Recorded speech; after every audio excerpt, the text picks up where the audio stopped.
नमस्ते विद्यार्थी मित्रांनो, गणित पहा. एका कामाला ए ला 24 दिवस, बी ला 48 दिवस, सी ला 16 दिवस लागतात. तिघे मिळून ते काम किती दिवसात पूर्ण करतील? तर प्रथम आपण या तिघांचा काय करूया, लसावी काढूया. म्हणजे ते काम किती आहे आपल्याला माहित नाही. तर 24, 48 आणि 16 यांचा लसावी येतोय 48. म्हणजे एकूण काम किती आहे? 48 आहे. प्रत्येकाची काम करण्याची क्षमता काढूया. तर ए ची क्षमता काढण्यासाठी आपण ह्या 48ला 24 ने भागू. ए ची क्षमता येईल 2. 48 भागिले 48, बी ची क्षमता येईल 1. सी ची काम करण्याची क्षमता पाहूया. 48 भागिले 16 म्हणजे 3 येईल.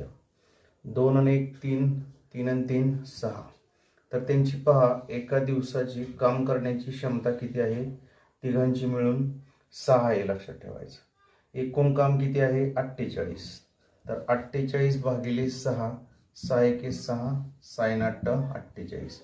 म्हणजेच तिघे मिळून ते काम 8 दिवसामध्ये पूर्ण करतील.